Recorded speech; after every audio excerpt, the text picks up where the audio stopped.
Boa tarde, você que está acompanhando a TV Caras, a Caras Life. Hoje nós estamos com o Dr. Adriano Rezende Lima, que é psiquiatra, psicanalista e também é doutor pelo Departamento de Psiquiatria da Unifesp, é nosso convidado para falar um pouco sobre saúde mental. Muitíssimo obrigado, Mauro. Estendo aqui meus agradecimentos ao Luiz Maluf, a toda a equipe de Caras. É uma honra e um privilégio participar aqui dessa entrevista e parabenizo a todos pela iniciativa de vocês. O privilégio é nosso, muito bem-vindo. Bem, a gente vai falar hoje sobre um tema que obviamente é absolutamente relevante nesse momento e que envolve essa pandemia que nós ainda estamos passando, né? Ela tem esses momentos de ondas, né, de fases, mas que nós ainda estamos vivenciando com um grau talvez um pouco menor, mas ainda estamos nessa espécie desse limbo, né, endêmico que a gente está. E é justamente sobre saúde mental durante a pandemia que a gente vai conversar agora com o doutor. E a primeira pergunta é uma pergunta que a gente está conversando aqui nos bastidores, que é muito pertinente, que é o seguinte: você que está acompanhando a gente aí na TV Caras, por acaso você teve Covid, em algum momento você percebeu que você ficou com a memória meio difícil, ficou demorando para achar as coisas, não conseguia lembrar coisas imediatas, um sintoma que você nunca teve, onde eu pus a chave, ou como era o nome mesmo daquela pessoa que eu acabei de conversar? Isso pode ser uma derivação da Covid, de fato pode ser? Rapidamente, um dos aspectos fundamentais e que eu acho fundamental para que todos entendam o que é a mente. Bom, seria um exercício heróico definir o que é a mente, mas a mente pode ser entendida por todos em três grandes campos. Primeiro campo, a mente é todo o sistema de interpretações que liga nós com o mundo à nossa volta. Tudo que nós entendemos sobre nós mesmos e sobre o mundo circundante depende das interpretações. Então, primeiro campo da função mental, significação das nossas experiências. Segundo campo, a mente ela é completamente ligada ao corpo, então muitas funções do corpo dependem do bom funcionamento mental. Então a mente está ligada com a boa saúde geral. Terceiro campo, a mente ela é sinônimo de autonomia, liberdade. Quando a gente tem um sofrimento psíquico, a gente perde em parte a nossa liberdade cotidiana. Quando a gente chega a ter um transtorno mental, que é o limite do sofrimento, a gente perde mais a liberdade. Portanto, a mente também é sinônimo de liberdade. Entendo. Bom, se eu passo por uma situação traumática, quer dizer, a pandemia, de certa maneira, foi uma ruptura, né? Ruptura das nossas expectativas, ruptura da nossa previsibilidade, ruptura da nossa segurança, ruptura da nossa onipotência. Então, a ruptura que a pandemia representou impactou o aparelho mental de todos. Isso é muito importante entender, né? Toda ruptura gera consequências pós-traumáticas, né? E dentre essas consequências, nós temos vários tipos de sintomas pertinentes ao período da pandemia, quer dizer, então são sintomas relacionados à pandemia propriamente dita e todas as questões ligadas à pandemia. Ou seja, eles não aconteceriam de fato se não fosse a pandemia. Precisava de um evento. Precisava de um evento traumático que catalisasse a reação dos indivíduos frente àquilo. Perfeito. Então, o que houve frente a este trauma e a esta ruptura que representou a pandemia, repito, ruptura da nossa própria onipotência e previsibilidade, nós começamos a ter reações a essa situação traumática. Então, medo, ansiedade, angústia. Por conta disso, o ambiente pandêmico foi um ambiente em que os níveis de ansiedade se elevaram muito. Perfeito. Para aqueles que tiveram um diagnóstico de Covid, nós temos as chamadas síndromes pós-Covid, dentre elas alterações cognitivas com dificuldade de memória transitória pós-Covid. Então é muito importante entender que existem os sintomas pertinentes ao ambiente da pandemia e o trauma e a ruptura que ela representou, e os sintomas derivados das pessoas que tiveram um diagnóstico de Covid. Isso é um sintoma temporal? Isso é um sintoma que requer um tratamento? Isso é um sintoma que desaparecerá à medida que as preocupações, a ansiedade das pessoas em relação à pandemia diminuir? Como é que é o andamento dessa questão? Muito importante essa pergunta, porque você está tocando na questão da esperança das pessoas pelo próprio futuro, pela própria saúde. Muito boa pergunta. A resposta muito honesta é que há ainda aspectos relacionados à Covid e às chamadas síndromes pós-Covid que nós não temos elucidação completa de tudo que acontece. Entendo. Mas até onde nós sabemos, até onde a ciência sabe, e já sabe bastante coisa, o que nós verificamos é que dentro de algumas semanas, usualmente em até 3 meses após o diagnóstico de Covid, podendo durar menos ou mais, os sintomas tendem a se normalizar. Então, por exemplo, sintomas olfatórios, né, que nós Sim. chamamos de anosmia, perda de olfato, Sim. tende a se normalizar ao longo Sim. das semanas. Cansaço, adinamia, fraqueza, sensação de lentificação, Sim. tende a se normalizar ao longo também, na medida em que a pessoa vai se revitalizando. Perfeito. Alterações de memória, então dificuldades de concentração. Sim. Também existe, na grande maioria dos casos, uma tendência à melhora ao longo das semanas. Perfeito. Tudo depende da vitalidade, da reserva funcional de cada indivíduo e depende também dos bons hábitos de vida, né? Há alguma coisa clínica, Sim. alguma ação clínica que possa... Eu não quero esperar esses 3 meses. A gente está falando de uma questão de Sim, ansiedade, de muito ansiedade, interna. Mas algum exercício que eu possa fazer para tentar tornar minha memória mais funcional antes desse período?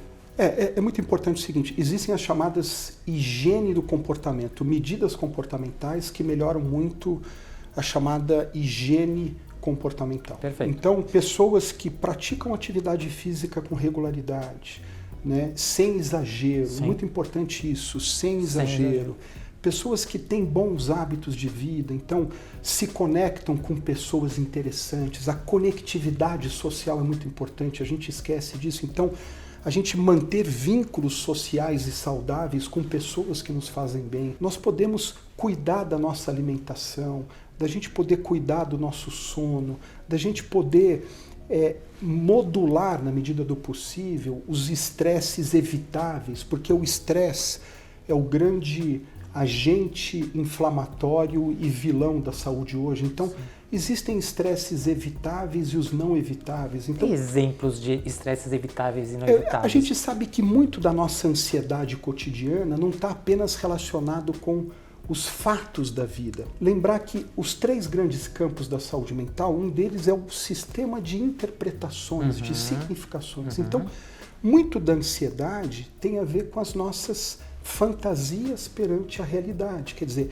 nós sofremos a ansiedade como se ela fosse real, e ela é real para quem sofre. A gente sabe que toda experiência psíquica tem uma parte de projeção de fantasias. Então, normalmente o medo é maior do que a realidade. Aliás, né? Essa é uma pergunta interessante, porque a gente ainda retomando esse momento da pandemia, o grande medo, eu acho que de uma maneira geral e falando de uma maneira muito clara, é de morte. A gente está falando de uma doença, é uma doença que chegou como uma novidade, né? A gente, quando teve as primeiras notícias lá da China, a gente ainda não estava muito distante, né, o processo, mas é só na China, tal. De repente entrou num aeroporto brasileiro e a coisa virou, a gente tem 700 mil pessoas mortas só no Brasil com relação a isso. E o grande medo, proporcionado pela divulgação da pandemia, e claramente de uma maneira positiva, porque precisava divulgar isso, precisava se mostrar a situação, as pessoas vendo as pessoas indo para o hospital, vendo caixão, vendo gente internada, falta de oxigênio e todo o caos que se tornou. O primeiro pensamento é, vou morrer, meus entes queridos irão morrer. Isso, como um trauma, vai deixar uma sequela nas pessoas? Isso vai levar um tempo para que as pessoas... Eu já estou pronunciando um fim de pandemia, né, sendo otimista, ou pelo menos uma transição mais tranquila, que diminua os casos. Esse trauma, ele vai se diluir naturalmente nas pessoas? Esse trauma coletivo, essa catarse traumática que as pessoas estão sofrendo, ele vai ficar por um tempo lá guardadinho? É tão importante isso que você está me dando a oportunidade, e você lembrou bem, da gente poder pensar nisso. Se a gente parar para pensar, o ponto mais importante da vida é estarmos vivos. Exato. Todo o resto depende de estarmos Claro. vivos. Então, quando vem uma pandemia com um vírus desconhecido, que vem do estrangeiro, que impacta nosso país, tem muito aí a questão do estranho, né? Perfeito. O estranho. Sim. E para a mente humana, o estranho assusta. Bom, para além do estranho, tem essa questão da dúvida. Vou sobreviver? Não vou? Meus entes queridos vão sobreviver? Exato. Então, a ideia de autopreservação foi o tópico de tudo. Muito importante a gente entender. Quando a gente fica prioritariamente colocando a ideia de sobrevivência prioritária, quer dizer, nós adquirimos uma série de manifestações que priorizam a sobrevivência, ansiedade, Sim. medo, antecipação de resposta, antecipação de situações, hipervigilância, Sim. estado de alerta, Sim. o que vai acontecer comigo, o que vai acontecer com meu vizinho. Muita informação. Muita né? informação. A mente ela começa a se dissociar, começa a se pulverizar em meio a tantos estímulos. É que nem um homem andando na floresta, tantos anos atrás, nossos antepassados, Sim. ficavam vendo Sim. onde está o leão. Leão está aqui, leão está ali, leão está aqui. Sim. Então, aumenta a hipervigilância. Há uma fragmentação, uma inclusive. fragmentação Né? psíquica ligada onde está o vírus. Sim. O vírus é invisível. Ele pode aparecer, Pode de aparecer onde? Exato. aqui, A gente tem essa né? questão da invisibilidade. Invisibilidade. Né? Então, o fator da invisibilidade do agente agressor assusta muito. A presença de pessoas próximas a nós doentes nos assusta também, não só por elas, mas por nós mesmos. Então, resumindo, a pandemia, pelo trauma que ela representou e o medo da infecção, o desconhecido do vírus, aumentou muito os instintos ligados à sobrevivência e toda a reação de estresse ligada à sobrevivência. Então, repito, antecipação de respostas, estado de alerta, ansiedade, medo do futuro. E tudo isso foi a tônica da situação. Por isso que os sintomas de ansiedade ligados à autopreservação foram prioritários num primeiro momento. Para aqueles que tiveram perdas, os sintomas de ansiedade se transformaram em sintomas depressivos, como um processo de metabolização de perdas. Mas respondendo a sua pergunta, dentro desse contexto tão importante que você perguntou, o processo depende muito do quê? Talvez da coisa mais importante que a gente pode fazer nessa vida, ou uma das mais importantes, nossa capacidade de fazermos lutos e mantermos a esperança no que está por vir.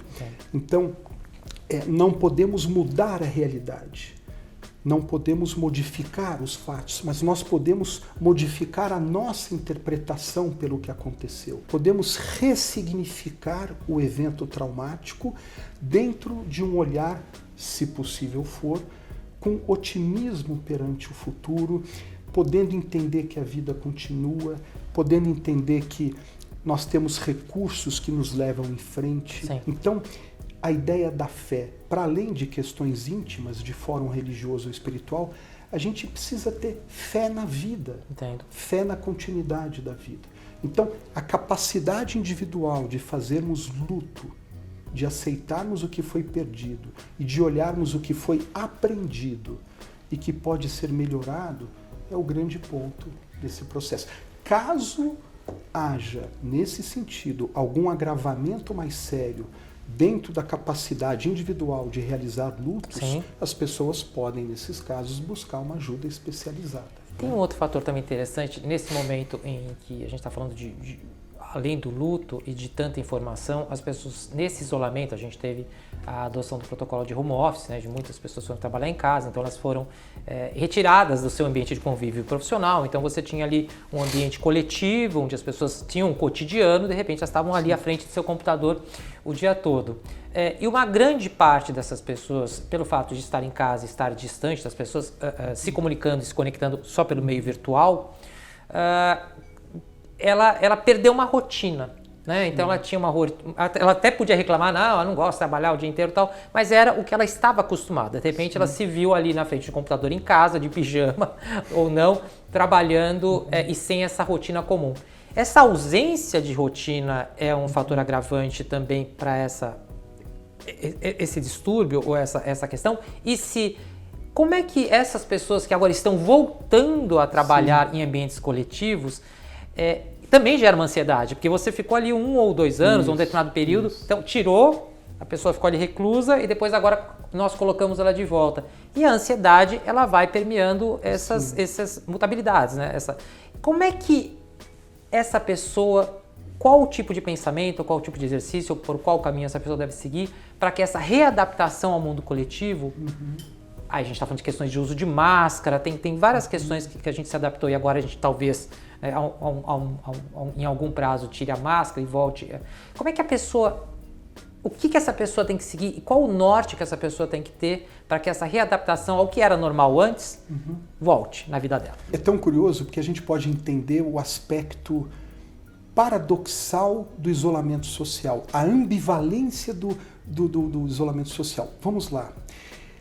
Por um lado, o isolamento social mudou completamente nossos hábitos e rotina. Sim. Isso impacta distanciamento de pessoas queridas, afastamento social, né? Afastamento de vínculos próximos, adaptação a uma nova rotina. Então, tem um aspecto aí adaptativo a uma nova realidade. Perfeito. Transitória. Depende muito de cada um a forma dessa adaptação a esta nova realidade. Perfeito. Claro que, como tudo, existem dificuldades. Então, eu fico longe de quem eu quero estar, eu fico longe de pessoas que eu gostaria de conviver. Então, existe esse lado, vamos dizer, das perdas que o isolamento social trouxe. Perfeito. Mas, por outro lado, eu vou dizer uma coisa aqui que muitos talvez vão se identificar e vão se... eu me senti assim. Existe o aspecto, paradoxalmente, repito, protetor do isolamento social. Eu não tenho que sair, eu não tenho que pegar trânsito, eu não tenho que... É uma compensação. É uma espécie de compensação situacional. Quer dizer, já que eu estou aqui, porque, gente... Aquelas confissões inconfessáveis de todos nós. Ai, que delícia ficar em casa. Ai, que delícia não precisar sair. Ai, que delícia não pegar trânsito. Ai, que delícia poder trabalhar de pijama e colocar um blazer em cima. Então, aquela rotina previsível e, de certa maneira, delimitada, ao mesmo tempo, isso que é interessante, o aspecto ambivalente da pandemia, ao mesmo tempo que gerou dificuldades em termos de contatos sociais, num certo sentido, trouxe uma certa proteção e previsibilidade de rotina. Entendo. Não preciso sair de casa, não preciso ter que. Porque uma das coisas que impacta a mente é eu tenho que isso, eu tenho que aquilo, eu tenho que isso, eu tenho que aquilo. Diminuiu o chamado tem que. Mas é claro, se eu puder colocar aqui um fio da balança maior, eu acho que nada como a gente poder, não digo voltar exatamente como era antes, porque as tecnologias vieram também para mudar certos entendimentos do funcionamento da sociedade. A gente não pode negar que todo trauma é uma crise, toda crise é uma oportunidade. Exato. Toda oportunidade gera recursos para a melhoria de todos nós. Exatamente. Então, o avanço tecnológico veio para ficar. Então, eu creio que as coisas devem se modificar dentro desse ajuste híbrido entre avanço tecnológico e retomada da rotina. Agora, de tudo isso, um ponto é fundamental. O contato com as pessoas próximas, uma certa medida de rotina importante para a gente poder se organizar. É importante. É engraçado porque essa sensação de você, por exemplo, trabalhar de home office, né? A gente está falando, o cara põe o pijama só na hora de fazer reunião virtual, ele está assim de pijama, ele pode cuidar do cachorro enquanto ele faz alguma coisa, é uma quebra de rotina anterior que ele tem. Mas, ao mesmo tempo, ela gera também uma certa anarquia, porque a sensação que você tem é exatamente um pouco disruptiva de um ambiente corporativo. Então, eu estou aqui, ninguém está vendo as coisas, eu posso fazer isso aqui, que no final das contas é um pouco uma briga, é exatamente um paradoxo, porque ao mesmo tempo em que eu me divirto, porque eu estou criando uma nova rotina, porque de fato vira uma nova rotina também, a rotina de estar em casa, trabalhando em casa, e que eu não queira estar coletivamente com outras pessoas, mas em algum momento eu começo a sentir falta dessas pessoas, porque se cria uma ideia de que eu estou sozinho, eu estou curtindo. No começo tudo é legal, a gente sabe disso, né? Então o cara ficou lá a primeira semana, a segunda semana em casa, tá achando bacana.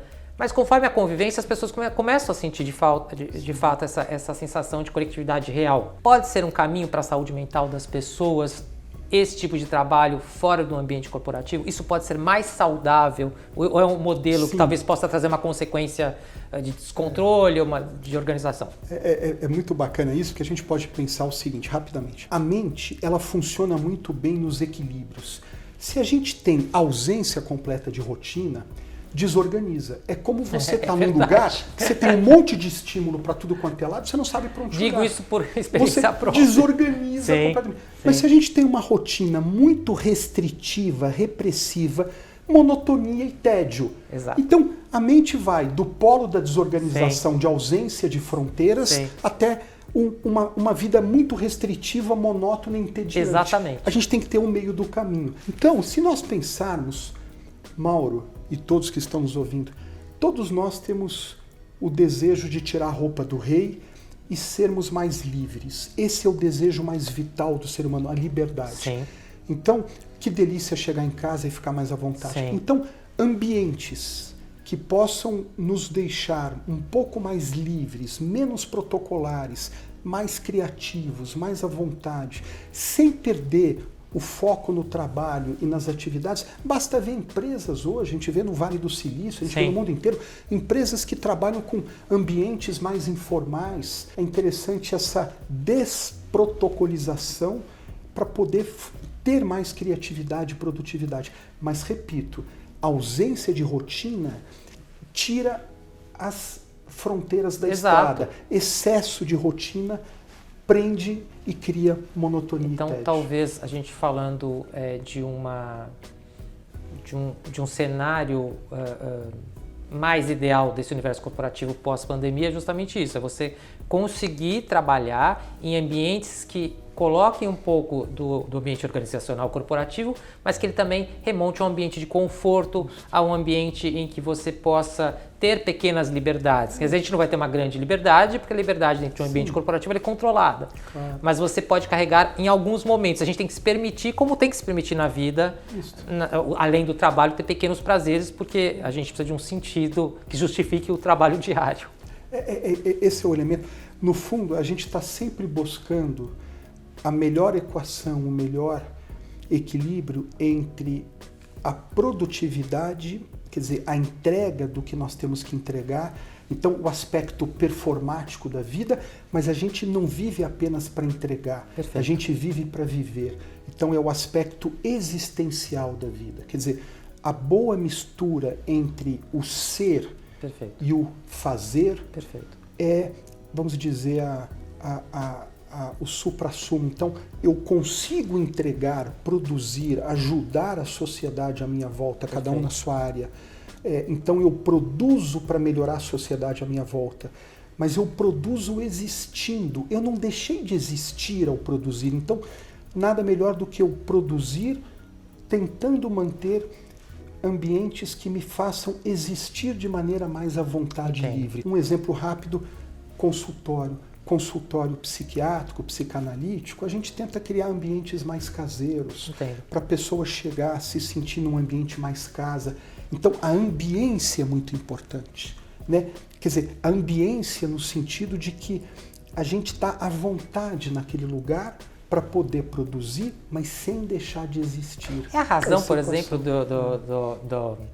por que as pessoas sempre na sua mesa de trabalho tem uma foto de alguém da família ou tem a foto de um brinquedinho, uma bonequinha que tem em casa. As pessoas já têm uma tendência natural a transportar para o ambiente de trabalho delas elementos que elas têm conforto, que elas têm algum tipo de relação no dia a dia delas. E é justamente, as pessoas naturalmente vão criando esse ambiente. A gente é um pouco, né, a gente vai se adaptando e vai fazendo uma cenografia emocional em que a gente fala, olha, eu estou aqui trabalhando, fazendo essa coisa que é chata, mas enquanto isso eu olho uma foto. A gente tem naturalmente, e talvez levar isso para um plano maior, de um lugar que realmente, de uma empresa que não fique só ali nas suas coisinhas, mas que ela crie uma ambiência, como você bem disse, para que ela se sinta recompensada em alguns momentos do dia entre as tarefas cotidianas que ela faz ali. É aquela história, né? Fica uma pergunta muito interessante. O que nós deixamos de ser quando crescemos?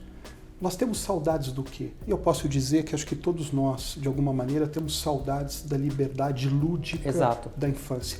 Veja, lúdica não no sentido da desorganização, no sentido da criatividade, da leveza. Então, ambientes que lembrem um pouco mais essa questão caseira, essa questão familiar, Perfeito. Favorece inclusive o aspecto produtivo mental. Inclusive, a pessoa produz melhor. Produz melhor. É aquela história, né? Durante muitos anos imaginavam que quanto mais você produzir, mais você vai ficar feliz.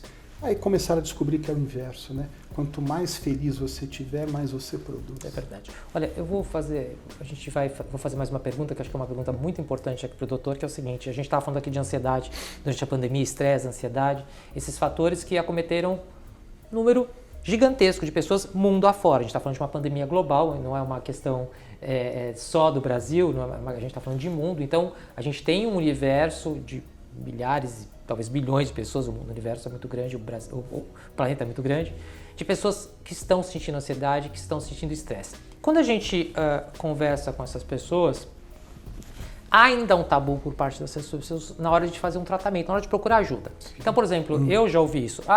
vai procurar um terapeuta, um psicanalista, mas eu não sou louco. Isso. Existe isso formatado de uma maneira folclórica na cultura, principalmente do brasileiro. Então, você está com ansiedade, será que não é legal você ver um psiquiatra, consultar um psicanalista, fazer uma terapia? Não, porque eu não estou louco. Isso é muito comum. Sim. Eu acho que aí a primeira, as pessoas precisam ter um entendimento. E essa pergunta, como que de uma maneira... Claro, a mente, é difícil a gente falar de maneiras práticas quando a gente está falando da mente, que ela tem todo um funcionamento muito subjetivo. Mas como que a psiquiatria, a psicanálise, de uma maneira em que seja um pouco mais palpável para essas pessoas que têm preconceito, pode ajudar nesse momento em que está todo muito ansioso, muito estressado? Eu acho que essa questão que você está levantando é de máximo impacto de saúde pública, né? Parabéns pela pergunta, Mauro. Primeiro que a gente tem que entender o seguinte, né? Olha que interessante, a gente tem uma pequena entorse no pé, dói um pouquinho, mas eu continuo andando, vou levando a minha dor. Se esse entorse for mais grave, eu já não consigo andar direito, eu vou precisar de uma ajuda. Se eu fraturar o pé, provavelmente eu vou precisar realmente de uma ajuda especializada. O que eu quero dizer com isso? A mente humana, ela tem graus. Perfeito. Ela tem graus de gravidade. Perfeito. Então, nós podemos entender que nem toda abordagem profissional, Perfeito, ela visa a correção de supostas anormalidades, a correção de...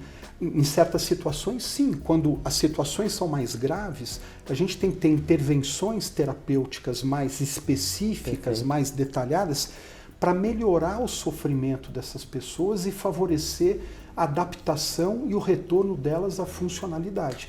Mas o que é importante ser entendido é que a saúde mental não é apenas correção de situações patológicas. A saúde mental tem todo um campo de desenvolvimento. Então, buscar um tratamento especializado, buscar um terapeuta, um psicanalista, buscar um psiquiatra, você não está apenas supostamente corrigindo defeitos. imediatamente um sintoma, como se fosse uma gripe, você eu não tomo está uma apenas aspirina. corrigindo sintomas. Entendo. Você está promovendo desenvolvimento. Como eu falei, o primeiro grande campo da saúde mental é a nossa atribuição de significados. Como que eu interpreto a mim mesmo e o mundo à minha volta e a minha relação com o mundo à minha volta. Então, uma parte importante da saúde mental, da psiquiatria, da psicoterapia, é ajudar no desenvolvimento de habilidades mentais. E isso é muito importante ser dito. Quando a gente busca uma ajuda especializada, não estamos apenas buscando a correção de sintomas, em certos casos também, mas estamos, junto com a correção de sintomas, produzindo desenvolvimento mental, que nos favorece as melhores adaptações, as melhores situações futuras. Isso é muito importante. Agora, uma última pergunta, uma curiosidade muito pessoal. As pessoas que são mais preocupadas com a saúde, que fossem todas as pessoas, elas costumam fazer um check-up anual, né? Sim. Então, faz o hemograma, faz eletro, faz cardiovascular e tem que fazer mesmo, principalmente homens que a gente sabe que homens têm uma tendência a serem um pouco mais desleixados, a procurarem menos os médicos do que as mulheres, então já existe toda essa cultura. Mas quem faz um check-up vai lá, é hemograma, tá tudo bem. As pessoas têm que fazer de vez em quando também, colocar na rotina delas um check-up de saúde mental? Existe isso? A rigor, é muito interessante essa questão.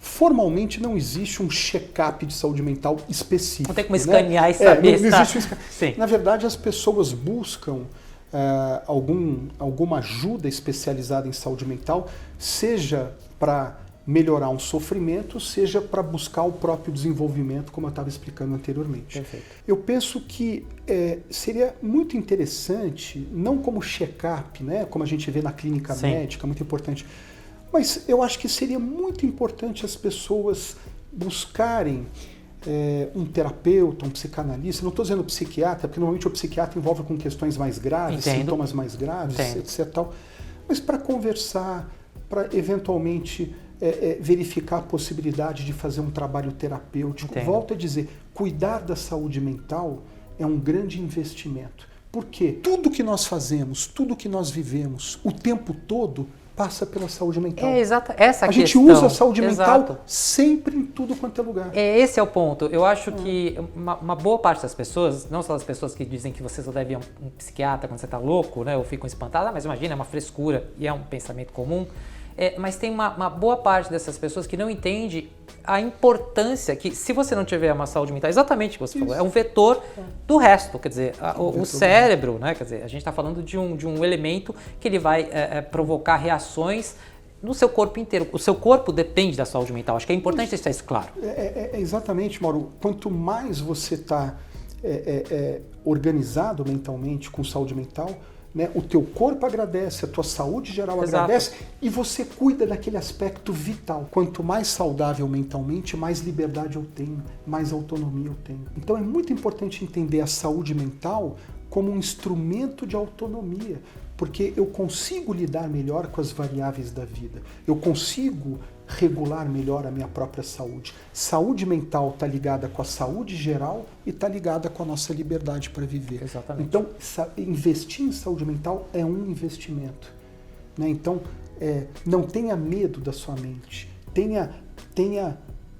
cuide da sua mente. Com carinho da sua mente. Só rapidamente um dado estatístico rápido aqui para a gente ver as situações populares, né? Situações de estigmas populares. Claro. A tal da loucura, como popularmente dita, eu não sou louco. As doenças mentais, a loucura propriamente dita, representa 1 a 2% das doenças mentais. E é o lugar comum do pensamento coletivo. 98% das doenças mentais não tem nada a ver com loucura, tem a ver com outras coisas. Mas então, é que cria uma concepção folclórica, né? Quer dizer, é uma concepção folclórica e é o termo. Se você perguntar, se fizer uma estatística na rua, se eu sair na rua perguntando para as pessoas se elas já foram ou não, já fizeram psicanálise, já fizeram psiquiatria, a resposta vai ser essa, fatalmente. Mas só não tô pinel, ainda vai usar o termo do pinel, que é muito engraçado. Mas eu não tenho loucura. Então, o grande, eu acho que é um recado muito importante, é o que o doutor está dizendo. Há uma necessidade, porque o funcionamento de todo o resto vai depender majoritariamente da qualidade da tua vida mental. E se a gente fizer uma Isso é muito importante. Se a gente fizer um link de tudo que a gente está conversando, tentando fazer assim um resumo do resumo, a gente observa que o que nós mais precisamos dentro dessa pandemia e dentro desse período que nós estamos passando? Resiliência. Exato. Então, quanto melhor a sua saúde mental, quanto melhor as suas habilidades mentais, maior a sua resiliência. E nós observamos, neste período de pandemia, que quem tinha saúde mental mais bem cuidada, teve mais resiliência para superar esse período pandêmico. Então, olha o link entre as coisas. Exato. É muito importante isso. Quero agradecer muito essa visita, acho que foi super esclarecedora. Você que está acompanhando aqui o Caras Life aqui na TV Caras e está com boa parte da população mundial, a gente está falando de uma pandemia que acometeu o mundo inteiro. Se você está passando por essa questão de ansiedade, se você está por estresse, se você está sentindo diferenças com relação a isso, considere essa ideia de começar a tratar a sua cabeça, como você trata o resto do seu corpo. É muito importante a gente ter esse cuidado, porque se você, exatamente como o doutor disse, se a gente não tem a saúde mental em dia, para ser bem claro, dificilmente a gente vai conseguir ter outras coisas em dia. É um princípio, né? Eu acho que e tirar esse preconceito. Não é só quem está louco, que aliás é só 1% de estatística, que vai a um psiquiatra ou que tem. E principalmente, doutor, um último recado importante, é a questão da automedicação. Porque muitas pessoas, e esse é um problema muito grave, ela começa a pegar uns remédios, porque tem uma propaganda de remédio que diz que acalma, tem um problema de remédio que isso, a amiga toma. E esse é um problema que pode gerar um problema maior do que ela já está passando. Eu aqui clamo como profissional de psiquiatria e eu clamo a todos que evitem a automedicação, procurem profissionais especializados, procurem profissionais que realmente vão saber orientá-los em relação a eventuais usos de medicação. E, por favor, reiterando, reforçando o que o Mauro disse, a mente ela tem que ser cuidada por nós. Invistam na saúde mental de vocês. É muito importante isso. Doutor Adriano Rezende Lima, psiquiatra, psicanalista, doutor em psiquiatria pela Unifesp, muitíssimo obrigado por comparecer aqui na TV Caras com a gente no Caras Live e trazer esse esclarecimento. Eu acho de uma utilidade importantíssima. Veja e compartilhe, porque provavelmente muitas pessoas ao seu redor precisam desse esclarecimento, principalmente de um norte para a gente caminhar, porque a gente vai ter ainda um período complicado né, dessa pandemia, a gente precisa ter esclarecimentos e informações para poder lidar com isso. Eu agradeço a oportunidade, o privilégio de estar aqui e parabenizo a vocês pela iniciativa, por prestarem esse serviço público tão importante para todas as pessoas. O parabéns é com vocês. Obrigado pela oportunidade. Obrigado, doutor Adriano, e obrigado também para a audiência que está acompanhando o Caras Life aqui na TV Caras. Para todos. Até mais. Grande prazer.